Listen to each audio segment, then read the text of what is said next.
início à nossa quarta aula do discipulado na caserna, né, que é o material aí que nós estamos criando juntamente com os senhores. Então, não há nenhum problema fazer perguntas, não há nenhum problema depois a gente dialogar sobre as questões, né? Pelo contrário, as questões são importantíssimas para que o nosso conhecimento seja aprofundado. Então, não se sintam receosos, né? Pode se sentir em qualquer âmbito da caserna, menos diante do capelão, né? Pode perguntar sem nenhum problema, que isso não é ruim. Pelo contrário, a expressão da fé muitas vezes está nas questões existenciais que nós fazemos. Bom, então na primeira aula falamos sobre religião, falamos que religião é religar aquilo que está desligado, que nós estamos desligados de Deus, que nós não podemos nos ligar a Deus, porque nós somos finitos, sujeitos à morte, sujeitos ao pecado, ao erro, e que só é possível esse religar se Deus tomar a iniciativa de vir até nós. E a melhor e mais, do ponto de vista do conhecimento, a maneira mais amorosa e melhor que Deus poderia ter para se revelar a nós era se tornando como nós. E Deus se fez como nós, segundo a Bíblia, tornando-se homem em Jesus Cristo. Portanto, eu vou partir desse pressuposto em todas as aulas. Religião é Jesus Cristo. Religião não é batista, não é metodista, não é católico, não é espírita. Religião é somente Jesus Cristo. Na segunda aula falamos sobre a Bíblia como palavra de Deus. E dissemos que a Bíblia é a palavra de Deus, mas para que venhamos a conhecer a verdadeira palavra de Deus, não basta somente ler as Escrituras, mas nós precisamos de um toque do Espírito Santo de Deus que nos leva a Jesus Cristo e que, por sua vez, nos leva ao Pai. Portanto, o conhecimento de Deus na Bíblia se dá também de maneira trinitária, né? Nós precisamos do Pai, do Filho e do Espírito para a compreensão das Escrituras. Dissemos que para conhecer a Bíblia nós precisamos encontrar Jesus na primeira e última página dela, a despeito do fato de que Jesus só aparece no Novo Testamento, mas há uma série de coisas no Antigo que apontam para ele. Portanto, a história bíblica ela é toda estruturada, muito embora a Bíblia é o livro mais antigo que existe. Então, com tanto tempo de história, os autores conseguiram essa coerência e nós queremos baseado na inspiração, na presença do Espírito Santo de Deus, para ter ideia do futuro da história. Somente Deus poderia ter inspirado esses autores.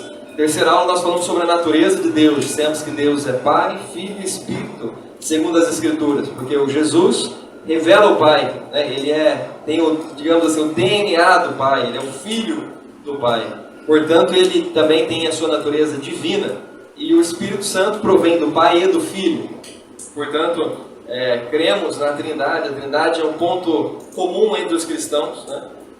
Tradicionalmente. Foi uma doutrina formulada por Tertuliano, muito embora ela tenha sérias bases e fundamentos bíblicos, né? Não como Trindade, com esse nome, mas tem muitos fundamentos bíblicos que Deus, Jesus é Deus, o Espírito Santo é Deus, e assim por diante. Dissemos também que os atributos de Deus causam problemas filosóficos, né? Essa foi a parte aí mais controversa da aula, né? Os atributos de Deus são onipotência, onipresença, onisciência, benevolência. Eu estou só fazendo um resumão, né?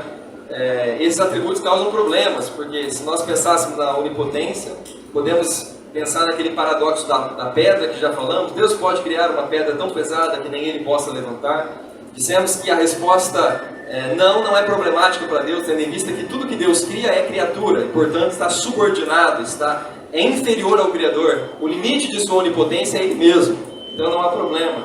Falamos também sobre o paradoxo da onisciência de Deus, e dissemos que, mesmo não refletindo sobre isso, a pergunta pela existência do futuro é paradoxal. Uma vez que futuro é aquilo que não existe, como é que nós podemos conhecer algo que não existe? E a pergunta, Deus pode conhecer o futuro, seria semelhante à ideia de Deus conhece os fantasmas, né? E o futuro ainda não existe para nós. No entanto, dissemos que biblicamente o futuro existe para Deus, na forma de promessas. Não sabemos como Deus conhece o futuro. Ele não é que nem aquele filme De Volta para o Futuro, que ele vai lá no futuro, vê o que acontece, volta no passado e vira um vidente. Deus é muito além disso, né? Isso aí é coisa da Grécia Antiga. A Grécia tinha a ideia de as divindades, né? Destino e sorte. A roda da fortuna para os gregos eram duas deusas, a deusa da sorte e a deusa do destino. Mas nós não cremos nisso, né? O destino pertence a Deus, o futuro pertence a Deus. Deus é que comanda tudo, né? Nada sai debaixo da sua cobertura, debaixo do seu poder. Não entendemos também como se dá o futuro. Portanto, qualquer tipo de teorização sobre o futuro é uma teorização humana e não teologia. É por isso que nós não vamos entrar em debates de predestinação, livre-arbítrio ou pré-ciência, porque isso não convém num ambiente, até porque cada um pode crer da maneira que quiser aqui, mas se nós pensarmos que o futuro é algo que pertence a Deus, dá para ser de qualquer lado, né? Deus é que está no controle do futuro, e para nós o futuro significa somente esperança, né? Esperança do cumprimento da promessa de Deus. Isso justifica porque na Bíblia todos aqueles homens falaram para que se cumprisse o que estava escrito nas Escrituras, ou seja, a esperança escatológica. O que é a esperança escatológica? Escatom significa fim. A esperança escatológica é a esperança do fim que Deus vai dar à situação de Israel. Depois a esperança escatológica de Israel, agora se os irmãos não souberem sobre isso, a gente pode conversar depois. Depois ela vai para os cristãos, essa esperança escatológica, a esperança do fim, do nosso fim, do fim da nossa vida, do fim da nossa história, do fim do mundo, do fim da existência. Então isso pertence a Deus. Só podemos conhecer o que Ele revelou. E o que ainda está misterioso, quem somos nós para tentar descobrir esse mistério sem a presença do Espírito Santo de Deus? Então, é sempre um risco tentar interpretar o Apocalipse e querer dizer o que é cada um dos elementos simbólicos do Apocalipse. Sempre a gente vai para o barro quando tenta decodificar o Apocalipse. Tomem muito cuidado com isso. Mas enfim, a ideia é partir da simplicidade de Cristo, embora complexo, né? A gente quer alcançar a simplicidade de Cristo. Então hoje nós vamos falar sobre a criação de Deus. Um outro atributo de Deus, para dar início nessa quarta aula, o outro atributo de Deus é Deus como Criador. Então Deus é Criador. A pergunta que eu faço aos senhores é: Deus cria a partir de quê? Eu vou abrir para os senhores. Dele mesmo, muito bom.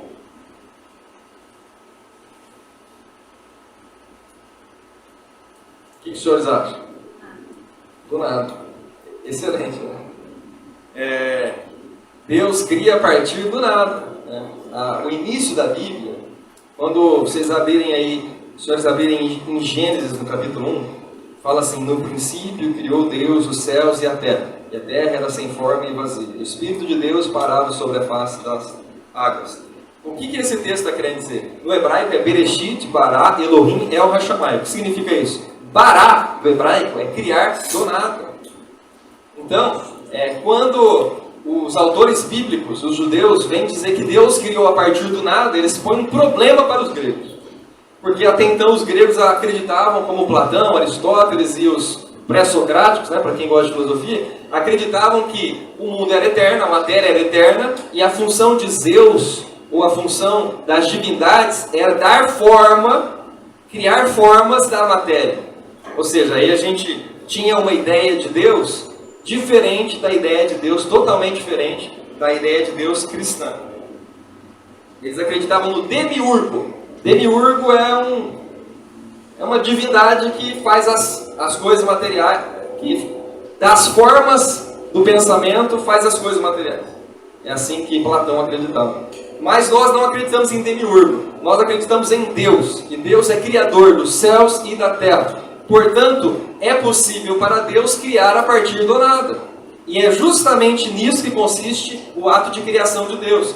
Deus não precisa se submeter lá, né, a afirmação do Lavoisier: na natureza nada se cria, nada se perde, tudo se transforma. Não, Deus não. Deus cria, Ele é criador. Nós não criamos.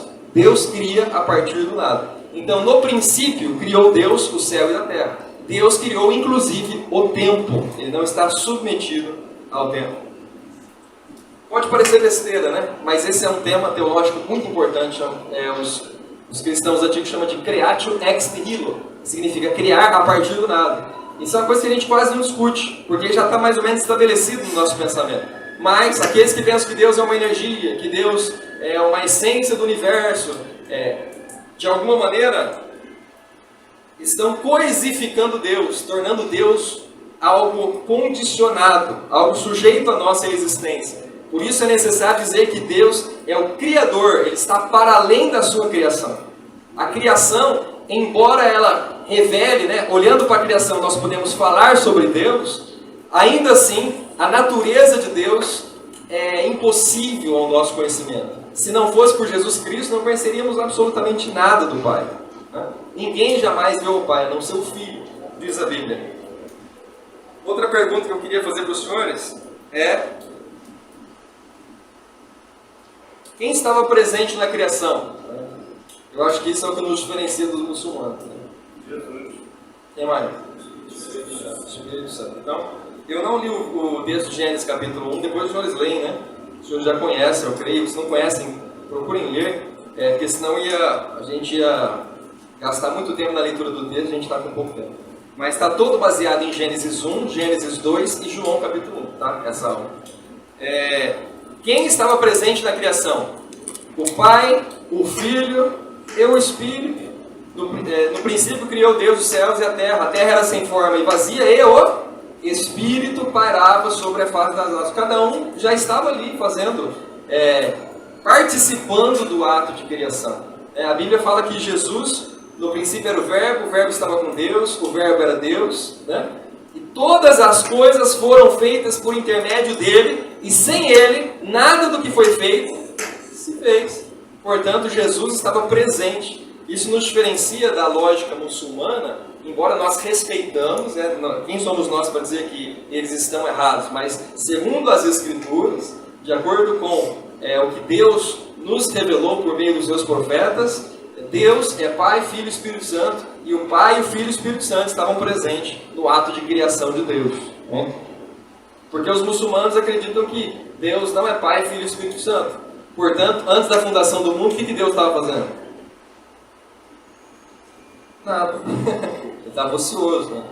Mas se a gente parte do pressuposto que antes da fundação do mundo Deus estava ocioso, nós temos em mente que o ideal, né?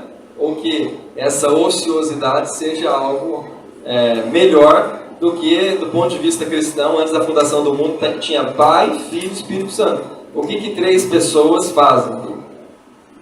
Se amam, se relacionam, dialogam, planejam. Então a unidade do Pai, do Filho e do Espírito Santo precede a criação. Né? Então nós temos aí que esse ideal de unidade, não somente individualidade, do próprio Deus. Né?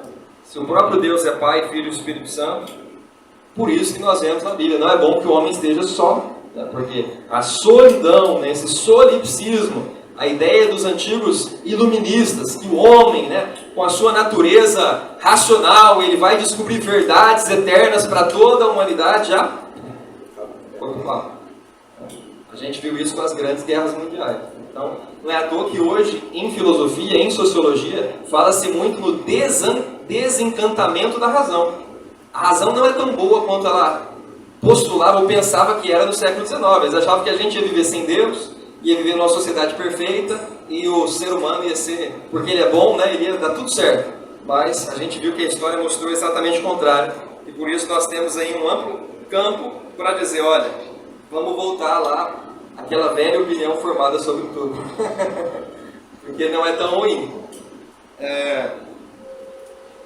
Deus cria por quê e para quê? Agora eu quero que os senhores falem. Vou pedir aí, por favor, que os senhores aí. Por que Deus nos criou? Para a sua glória. Em terceiro lugar. Terceiro lugar. Também. Em segundo lugar. Em terceiro lugar. Amor? Exato. Para nos amar. A Bíblia fala, não fomos nós que o amamos, mas Ele nos amou primeiro. E ali nesse termo amar, aparece a expressão grega arché. O princípio de Deus é o amor. Então, a primeira razão de Deus para criar-nos foi com certeza o amor. Deus nos fez para nos amar e para se relacionar conosco. Em segundo lugar, para ser amado, né? Para que nós nos relacionemos com Ele. Quem ama quer ser amado, senão não existe relacionamento. Então, o Agostinho, o filósofo Agostinho, Santo Agostinho, dizia que Deus, antes da criação do mundo, né, Pai, Filho e Espírito Santo já amavam. Então, o amor transbordou. Então, a criação é fruto do transbordamento de amor, não da carência de Deus. Tem gente que fala, Deus não tinha o que fazer, Deus estava meio carente, precisava de uma companhia, foi lá e criou o ser humano. Não é nada disso, né? Nós não podemos colocar sentimentos e coisas humanas atribuindo a Deus, né? Muito pelo contrário. Deus, que era pleno amor antes da fundação do mundo, a fim de nos amar e se relacionar conosco, nos criou. Depois, deixa eu ver aqui.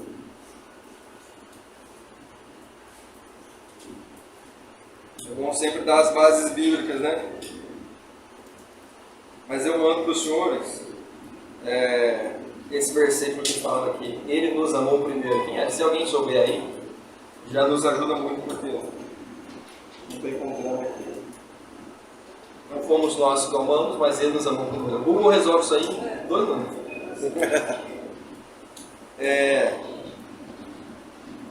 Bom, então, Deus nos criou para nos amar. Deus nos criou para nos amar e para se relacionar conosco. Então, a finalidade do propósito, o propósito de Deus de criação, tem a ver com relacionamento, tem a ver com proximidade do ser humano. Deus criou o ser humano para estar próximo dele. Não é à toa que Deus o fez à sua imagem e semelhança. Por que Deus nos criou à sua imagem e semelhança?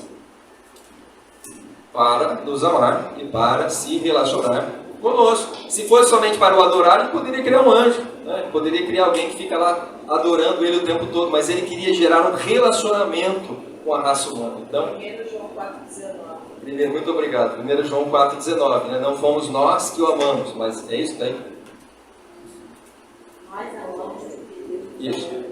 Estou confundindo, né? Nós amamos porque Deus nos amou primeiro. Não fomos nós que o escolhemos, né? Nós amamos porque Deus nos amou primeiro. Então, o fundamento da atitude, do ato criativo de Deus é o amor. O que significa ser criatura? Ser criado. Ser criado como? O texto de Gênesis, capítulo 1, fala que nós, Gênesis 1, 27, 1,27, fomos, deixa eu ver, a cabeça hoje não está funcionando direito não.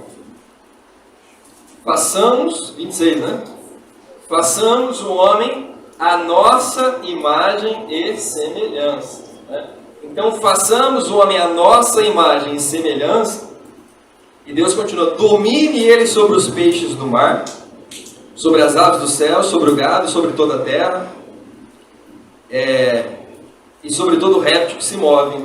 E Deus criou o homem à sua imagem, a imagem de Deus o criou, homem e mulher os criou. E os abençoou e lhes disse: frutificai e multiplicai-vos, enchei a terra e sujeitai-a. Dominai sobre todos os peixes do mar, as aves do céu e sobre todo animal que se move sobre a terra. Então, em Gênesis 1, Deus dá a seguinte missão, já de início para o ser humano, né? Frutificai e multiplicai, enchei a terra e dominai. Ou seja, o homem que foi feito à imagem e semelhança de Deus, espera-se dele frutos. Espera-se dele, é óbvio que Deus está falando no sentido de procriação, mas também podemos trazer para o sentido de fruto espiritual, né? No sentido de produzir fruto do Espírito, como o apóstolo Paulo fala em Gálatas 5:22. Frutificar e multiplicar tem a ver com o propósito de Deus para a humanidade. E o ser humano, foi dado ao ser humano domínio sobre a terra. O ser humano, por ser criado à imagem de Deus, ele tinha 2 características de Deus básicas: o amor e a autoridade. Né? E as 2 estavam unidas. Aí o pecado, o que faz? Ele põe uma perversão, né? Separa o amor da autoridade. Aí vira autoritarismo e o amor vira paixão. E a gente esquece aquilo que estava na natureza de Deus. Deus, Ele ama e Deus tem autoridade. Nós vamos falar sobre isso hoje, mas tem a aula sobre o pecado que nós vamos falar sobre os argumentos que Satanás utiliza para convencer o ser humano. Então, voltando aqui, deixa eu ver como é que está o tempo. Então, ser criatura significa participar do amor de Deus, participar da graça de Deus. Ser criatura significa ser infinitamente abaixo do Criador. E pelo fato de sermos infinitamente abaixo do Criador, não podemos sequer pensar sermos como o Criador. Toda tentativa do ser humano de ser o Criador torna-se o quê? Idolatria. A tentativa humana de ser o Criador é um pecado bíblico chamado idolatria. Mas não é só esse o pecado da idolatria. A tentativa humana de ser o mediador também é idolatria. A tentativa humana de ser o Espírito Santo também é idolatria. Então, toda confusão entre a nossa natureza e o caráter e a ação de Deus pode recair em idolatria. Por isso, na próxima aula, nós vamos falar sobre o que significa haver um só mediador entre Deus e os homens, né? E as implicações práticas disso para a nossa fé. Há muitas idolatrias evangélicas e nós precisamos cortar essas idolatrias se quisermos nos manter no caminho das Escrituras, né? Embora a nossa missão não seja desrespeitar ninguém, mas falar um pouquinho do que a Bíblia fala sobre determinadas coisas. Não é um desrespeito dizer Deus não é uma energia, ou Deus não é uma coisa. Porque quando nós transformamos Deus em energia ou em coisa, é nós que estamos desrespeitando a Deus. Nós estamos fazendo de alguém que pensa, que age, uma coisa, um objeto que não pensa, que não tem vontade, que não faz, não é capaz de fazer as coisas. Então, temos que tomar muito cuidado com essas artimanhas aí de transformar Deus em coisas. O que é a graça? É a pergunta que só não engana. A graça é o que Deus faz por nós sem a gente merecer. Então toda ação de Deus é fruto da graça de Deus. Nós merecemos ser criados? Nós merecemos ser salvos? Nós merecemos que o Senhor Deus, né, provasse o seu amor por nós, né? Deus prova o seu amor para conosco em que Cristo, sendo nós ainda pecadores, morreu a seu tempo. Logo, muito mais agora, seremos por Ele salvos da ira. Merecíamos que Jesus morresse por nós? Merecíamos que Ele nos salvasse depois que nós fomos justificados? Jamais. Nada é fruto do nosso merecimento. Tudo é fruto da graça de Deus, né? Isso é do ponto de vista de Deus. Não estamos dizendo que a questão do merecimento seja ruim, não. Na lógica humana, ela é boa. Nós somos militares e acreditamos nisso. Isso é importante para a educação. Eu estou dizendo que do ponto de vista de Deus, nós não somos capazes de merecer algo de Deus, porque nós somos o vaso e Deus é o oleiro, né? Quem somos nós para acharmos que alguma obra nossa pode causar em Deus alguma surpresa? Pelo fato de Ele estar infinitamente além da nossa capacidade de compreensão, pelo fato de Ele ser tudo muito mais abundantemente além do que pedimos ou pensamos, segundo o poder dele que opera em nós, pelo fato de que nem olhos viram, nem ouvidos ouviram, e nem jamais penetrou em coração humano, nem mesmo que Deus tem preparado para aqueles que o amam, embora Ele revele aos seus filhos, nós não somos capazes por nós mesmos de conceber a mente de Deus, que é o homem, né, para que compreenda o Criador. Quem somos nós? Portanto, é necessário que postulemos, que pensemos que tudo vem da graça de Deus, tudo vem do amor de Deus, tudo é fruto da misericórdia de Deus. Nós temos que pensar a criação do mundo não como Deus criando a pessoa somente para que ela o adore ou somente para ser servo. É verdade que somos servos de Deus, mas antes de sermos servos, somos filhos de Deus. Jesus chama os seus discípulos e diz o quê? Eu não vos chamo servos, porque o servo não conhece o seu Senhor, mas eu vos chamo de amigo, porque eu compartilho com vocês, eu me relaciono com vocês, eu sou acessível a vocês. É isso Jesus falando para os seus discípulos. No nosso caso, é a mesma coisa. Os senhores não podem pensar que Deus apenas quer o nosso serviço e não o nosso amor, a nossa adoração, o relacionamento com Ele. Não adianta nada nós fazermos muitas coisas sem estarmos ligados na presença de Deus e do Espírito Santo de Deus. É necessário que nós reconheçamos que nós nada somos. Lembra do primeiro versículo do discipulado? Tende em vós o mesmo sentimento que houve em Cristo Jesus, que subsistindo em forma de Deus, não teve por usurpação ser igual a Deus, mas a si mesmo se esvaziou. A palavrinha grega aí é kenosis, esvaziamento. Deus se humilhou, tornando-se igual a nós, vindo como nós. Portanto, nós temos o dever também de fazer o mesmo, né? De imitar aí aquilo que Deus fez por nós. Por fim, nós vemos aí, no ato de criação de Deus, Deus mandou frutificar, multiplicar dominai. E no capítulo 2, Deus fala que não havia homem para lavrar a terra, e Deus fez o homem do pó da terra, ou seja, com a missão de lavrar a terra, cuidar da terra. Então nós não somente temos que dominar a terra, não somente temos que frutificar, mas nós temos o dever de cuidar das coisas que Deus colocou em nossas mãos. É por isso que Jesus fala assim, olha, quando eu vier, né, será que eu encontrarei vocês espancando os seus servos? Como é que eu vou encontrar o ser humano? Né? Não, nós temos que aprender a cuidar, a amar as pessoas, a nos relacionar com elas. Do ponto de vista militar, isso tem a ver com o nosso juramento, né? Tratar com bondade o subordinado. Deus nos trata com bondade. Tratar com bondade o subordinado. Respeitar o superior hierárquico. Por fim, a gente vê lições aí na criação. Nada existe sem a palavra de Deus. E a palavra de Deus, na Bíblia, o Logos de Deus, é Jesus Cristo. Somente pode haver propósito e sentido naquelas pessoas que conhecem a palavra de Deus. E a palavra de Deus é o Logos, é o sentido, é a razão da nossa vida. A criação de Deus é boa. Deus criou tudo e viu que era bom. Né? Deus criou o ser humano e viu que era muito bom. A criação de Deus é boa. Não há trevas na criação de Deus. Se os senhores perceberem em Gênesis capítulo 1, não há menção a Deus criar as trevas.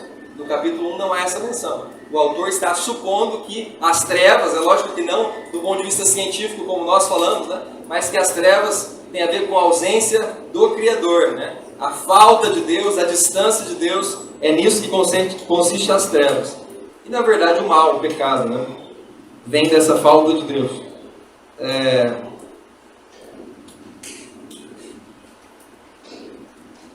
Então nós temos aqui Deus Pai, Filho e Espírito Santo estavam no princípio em relacionamento. Deus do nada criou o céu e a terra, informe e vazia. Deus diz, haja luz. A palavra de Deus é essa luz. Deus fez julgamento sobre a luz, viu que a luz era boa, fez separação entre luz e trevas, fez o firmamento, fez a terra seca, fez árvores frutíferas, fez luzeiros como sinais para governar o dia e a noite. E Deus ordenou a multiplicação do ser humano. Então, o que a gente aprende com tudo isso? Que Deus não fez assim desorganizadamente, né? Que Deus ele tem um propósito de criação. Ele nos cria para um propósito. Tudo que existe tem algum propósito da parte de Deus. Deus não joga dados, né? Como diria aí o Wise, né? Ou afirmaram o que ele disse. Mas Deus ele nos cria com um propósito. Qual que é o propósito de Deus para nós? O propósito de Deus para nós permanece sendo multiplicar, frutificar, relacionar-se com Deus, né? E exercer autoridade amorosa. Exercer autoridade amorosa. Que Deus abençoe. Espero que tenha sido que tenha esclarecido. Alguma dúvida? Uns 2 minutos aí para tirar a dúvida. Alguma dúvida? Qualquer dúvida também, eu estou à disposição dos senhores, tá? Pode procurar aí o capelão, nós podemos conversar. Não sei se vou resolver a dúvida, mas nós podemos ficar em dúvidas juntos. Amém? Vamos colocar em pé?